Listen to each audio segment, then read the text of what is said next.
Переброска вооружения началась. Путин ответил согласием. Решение Москвы.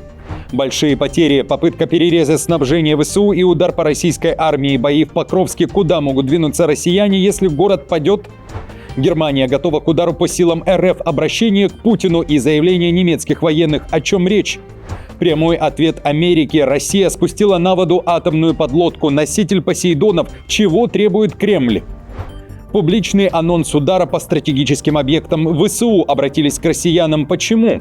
В Польше антиукраинская истерия. Казахстан покоряет видео невероятного поступка девушки, а в сети опубликованы кадры того, какими мы можем стать через 25 лет. Обсудим. Об этом и не только. Досмотрите. Всем привет, это «Время Прядку». Коротко, четко и по делу о том, о чем говорят в мире. Как всегда, жду ваших комментариев и ответов на мои вопросы. Пожалуйста, поддержите прямо сейчас лайком и поделитесь видео на своих страницах в соцсетях. Время начать. В Польше антиукраинская истерия. За последние 2 года более чем наполовину выросло количество преступлений, связанных с угрозами в адрес украинцев, а число нападений на граждан Украины по причинам ксенофобии, расизма или религиозной нетерпимости выросло за 2 года более чем на 66%. Об этом сообщает польский портал Onet со ссылкой на статистические данные полиции. Издание напоминает о недавних нападках на украинцев в Польше. Один из последних инцидентов, когда пассажир автобуса в Варшаве стал оскорблять пожилую женщину. Когда он услышал, что она говорит по-украински, в грубой форме приказал ей возвращаться в свою страну, упомянув при этом Волынь и бандеровцев. Здесь действуют 2 механизма, объясняет Пшемыслав Садура, социолог Варшавского университета. С одной стороны, это рассказы о том, что украинцы нас разоряют, что они незаслуженно получают пособие 800+, что имеют слишком широкий доступ к социальным услугам. Все это связано с хрупкостью нашего так называемого «Welfare-State» — государства, которое тратит средства на вооружение в ущерб качеству жизни граждан. Мы настолько не уверены, что государство обеспечит нам социальную безопасность, что начинаем бояться, будто нам чего-то не хватит. Что условный украинец займет наше место в очереди к врачу, в детском саду или заберет у нас работу. Орбан напал на Туска. Бой разгорелся в соцсетях. В своем посте премьер Венгрии назвал главу польского правительства, далее цитата, «одним из самых громких подстрекателей к войне в Европе и вассалом Брюсселя». Орбан считает, что Туск начал новую атаку против Венгрии из-за своих внутренних политических проблем. Премьер-министр Польши, говорит Орбан, сейчас в панике, поэтому преследует своих политических оппонентов и критикует промирную позицию Венгрии. Он делает это потому, что у него большие проблемы дома. Его партия проиграла президентские выборы, его правительство нестабильно, а рейтинги падают. Вместе с Манфредом Вебером он стал одним из самых громких подстрекателей к войне в Европе. Однако его военная политика терпит крах. У Украины заканчиваются европейские деньги, а польский народ устал от войны. Он не может изменить курс, потому что превратил Польшу в вассала Брюсселя. Словесной перепалке предшествовала встреча в Будапеште Орбана с бывшим министром юстиции Польши Зёбро, фигурантом дела о шпионском программном обеспечении. Орбан опубликовал совместное с Зёбро фото и написал, что после огромной победы польских правых на президентских выборах пробрюссельское польское правительство начало политическую кампанию против них. Туск коротко прокомментировал этот пост словами «или в тюрьму, или в Будапешт». Напомню, ранее на этой неделе Туск заявил, что его венгерский коллега Орбан очарован Москвой и строит авторитарную модель по образцу России. Десятки тысяч людей со всей Сербии вышли на общенациональный марш памяти в Нови Сад. Год назад, 1 ноября 2024 года, в этом городе обрушился бетонный навес на отремонтированном железнодорожном вокзале. Погибли 16 человек. Участники марша принесли к ЖД-вокзалу большие красные сердца с именами жертв. Люди уверены, трагедия случилась из-за коррумпированности действующей власти, в том числе президента Сербии Вучича. Обвинения были предъявлены 13 лицам, но никто из них не был привлечен к ответственности. Когда тысячи протестующих прибывали в Нови Сад, Вучич пригрозил массовыми арестами, если участники акции прибегнут к насилию, демонстративно добавив, что его сторонники планируют более масштабный митинг в Нови Саде позднее, в ноябре. Москва отправляет сигнал Трампу. Недавние ядерные испытания и буревестника, и Посейдона направлены на то, чтобы США пошли на условия России. С Москвой необходимо считаться и садиться за стол переговоров. Именно так о недавних событиях пишет Нью-Йорк Таймс. По мнению аналитиков, совпадение по времени вряд ли случайно. Кремль вновь подчеркивает, что попытки изолировать Россию, включая недавние американские санкции против Лукойла и Роснефти, обречены на провал, пишет издание. Авторы неоднократно акцентируют внимание на вероятном посыле Путина. Москва напоминает Вашингтону, что за ее спиной арсенал, способный нанести ответный удар, а значит, с ней придется говорить, хочешь ты того или нет. Авторы материала считают, что Путин пытается втянуть Америку в пакетные переговоры не только о ситуации в Украине, но и об энергетике и ядерном паритете. Послание Путина очевидно. Учитывая серьезную угрозу, исходящую от российского ядерного арсенала, США в конечном итоге придется уважать мощь Москвы и вступить в переговоры, нравится им это или нет. Это послание Кремль использует еще со времен Холодной войны, когда Советский Союз регулярно подчеркивал, что для двух крупнейших ядерных держав мира переговоры – это не выбор, а необходимость. В России накануне заявили, что цель недавних испытаний – показать готовность защищать коренные и жизненно важные интересы РФ. Кроме того, в МИД считают, что Запад воспринял испытания со страхом. Мы сейчас слышим отзывы. Они не молчат. У них легкая степень радости, переходящая в восторг. Они очень боятся, что мы им будем показывать дальше. При этом уже в субботу вечером в России отчитались о спуске на воду атомной подлодки «Хабаровск», которая является носителем «Посейдона». Спуск произошел в Северодвинске. В РФ заявили, что подлодка пройдет цикл морских испытаний, а после готова защищать нацинтересы в разных районах Мирового океана. Напомню, буквально пару месяцев назад Трамп заявил, что перебросил к берегам России подводные лодки из предосторожности. Тогда его разозлили слова Медведева, который вспоминал о ядерном оружии. В Киеве публично анонсировали блэкаут в России. Погрузить во тьму российские города ударами по стратегическим объектам энергосистемы обещает командующий силами беспилотных систем ВСУ Роберт Мадяр Бровди, военный, против которого Венгрия ввела санкции, обвинив его в ударах по нефтепроводу «Дружба». Кроме того, Мадяр недавно заявлял об ударах по дамбе в Белгородской области. На этот раз он обратился к россиянам, заявив, что массовое обесточивание – это не страшно. Птицы сил беспилотных систем вместе с другими составляющими глубокого поражения сил обороны Украины обещают вам стремительную, хоть и несколько вынужденную адаптацию. Но вы справитесь. Спички, фонарики, свечки. Кстати, воспользуйтесь внепланово и своими любимыми гирляндами на батарейках. Бровди также поблагодарил россиян, которые сливают в сеть видео с последствиями ударов, говоря о том, что таким образом они помогают до разведки. Напомню, Минобороны РФ открыла набор в мобильные огневые группы для защиты НПЗ и других объектов критической инфраструктуры от атак беспилотников. Moscow Times пишет, что поиски тех, кто готов бороться с украинскими дронами, начались в Ярославской области, Нижегородской, Тамбовской и Ленинградской областях. Напомню, соответствующий законопроект о призыве резервистов был внесен в Госдуму в конце октября. Третья мировая, которая могла бы быть ядерной, вряд ли когда-нибудь начнется. Такое заявление сделал второй президент Украины Кучма. Он дал большое интервью BBC. На вопрос, к чему сейчас мы ближе, к прекращению войны или к началу Третьей мировой, Кучма заявил, что эти вещи не связаны напрямую и допустил новый конфликт.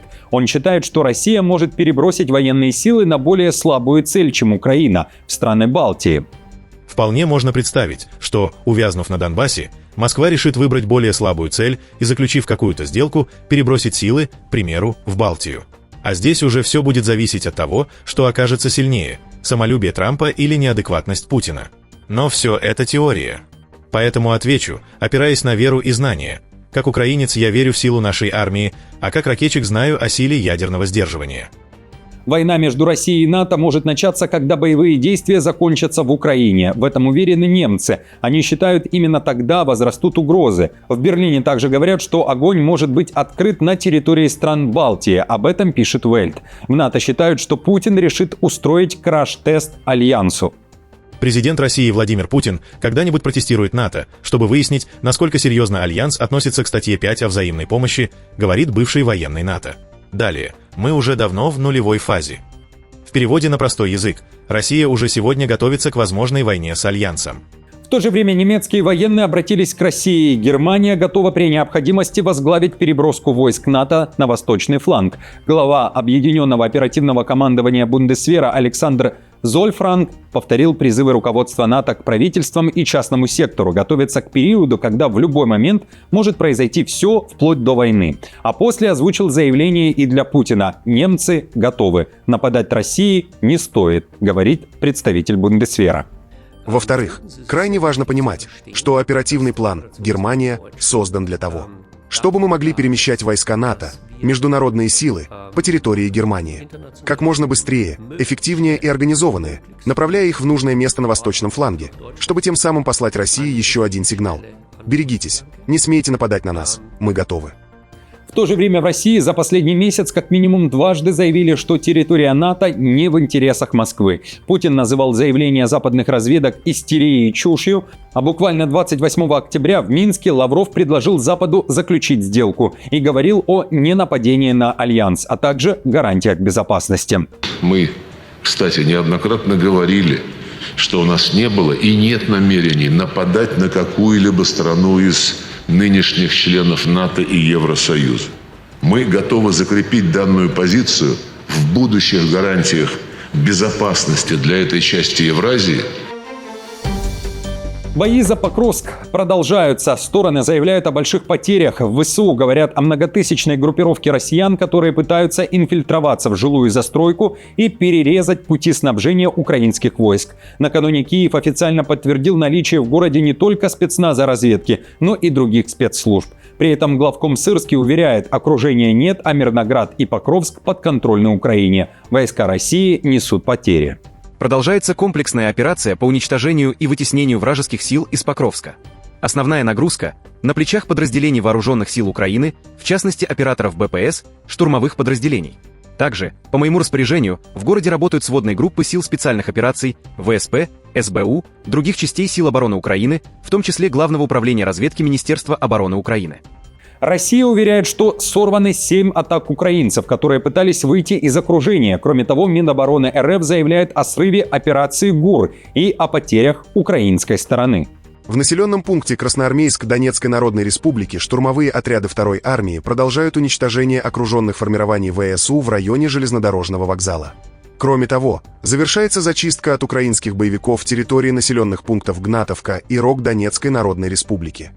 Внимание мировой прессы также приковано к событиям в Покровске. Напомню, российская сторона использует старое название Красноармейск. CNN пишет об усилении решающих боев за контроль над стратегическим узлом на востоке Украины. При этом американский телеканал уточняет со ссылкой на украинских военных, что операция ГУР не сорвана.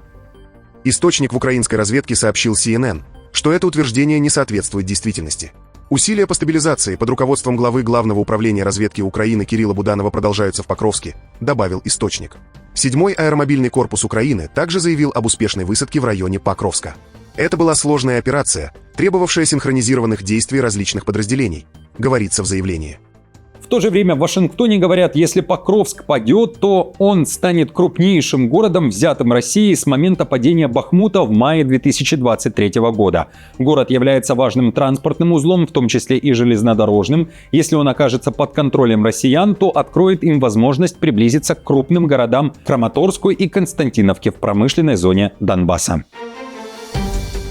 Ответ Москвы и Путина. Переброска помощи уже началась. Россия ответила согласием и спешит на помощь Мадуро, который ранее просил Кремль о военной поддержке. Defense News сообщает, российский военно-транспортный самолет Ил-76 уже прибыл в Каракас. Это подтверждает карта полетов. Из России борт летел в Венесуэлу по довольно запутанному маршруту через Армению, Алжир, Марокко, Сенегал и Мавританию. Это может свидетельствовать о том, что Ил-76 пытался избежать западного воздушного пространства или возможных проверок груза в недружественных странах России. Не исключено, что самолет садился на дозагрузке в других странах, пишет профильное издание. Самолет Ил-76 способен перевозить до 50 тонн груза или до 200 человек. Воздушные суда этого типа, как известно, ранее доставляли легкое вооружение, военные грузы и даже наемников по поручению России. Более крупные поставки, например, системы ПВО, С-400, вероятно, потребовали бы нескольких рейсов. Трамп же тем временем не отводит войска от Венесуэлы. По данным Вашингтон-Пост, в регион США уже перебросили 16 тысяч военных и много боевой техники. В частности, 8 военных кораблей и атомную подлодку. Задействована также авиация, в том числе стратегический бомбардировщик Б-52 и истребитель F-35. Кроме того, к берегам Венесуэлы направляются авианосец и 5 кораблей сопровождения. Персонал авианосной ударной группы оценивается в 4000 человек, пишет Вашингтон-Пост. Издание опубликовало спутниковые снимки, которые подтверждают наличие военной техники США на базах вблизи Венесуэлы. 2 миллиона просмотров за сутки собрало видео о помощи в Казахстане. Это трогательная история про спящего курьера. Поздно вечером жительница Алматы заметила во дворе своего дома курьера, уснувшего на лавочке. Женщине стало жаль парня, и она решила заказать и оплатить ему небольшой перекус с доставкой к этой лавочке. Второй курьер приехал, разбудил спящего и передал ему пакет с едой. Впросонье парень подумал, что это новый заказ на доставку, написала в соцсети автор ролика. В следующий раз, говорит женщина, когда ей захочется разозлиться на курьера, который обгоняет всех на дороге, она вспомнит про спящего на лавке доставщика. Кривыми и косыми мы можем стать уже через 25 лет. Мир на пороге новой эпидемии – эпидемии бездействия. Из-за малоподвижного образа жизни, говорят ученые, люди рискуют обрасти страшными болезнями и превратиться, по сути, в зомби. Разработчики приложения WeWord, которое считает шаги, сгенерировали жуткую картинку, демонстрирующую, как может выглядеть среднестатистический малоподвижный человек к 2050 году. У него выпученные глаза, тусклая кожа, опухшие ноги, горб и большой живот. Компания также показала на примере знаменитостей Брэда Питта, Опры Уинфри, Мэрил Стрип, как они могут измениться, если большую часть времени будут сидеть за гаджетами и пользоваться интернет-магазинами. Друзья, как считаете, дойдет ли до этого? Пишите в комментариях, а после время размяться. Хороших выходных и спасибо вам за просмотр. Не забудьте поддержать мою работу лайком, подпиской и комментарием. До встречи уже завтра.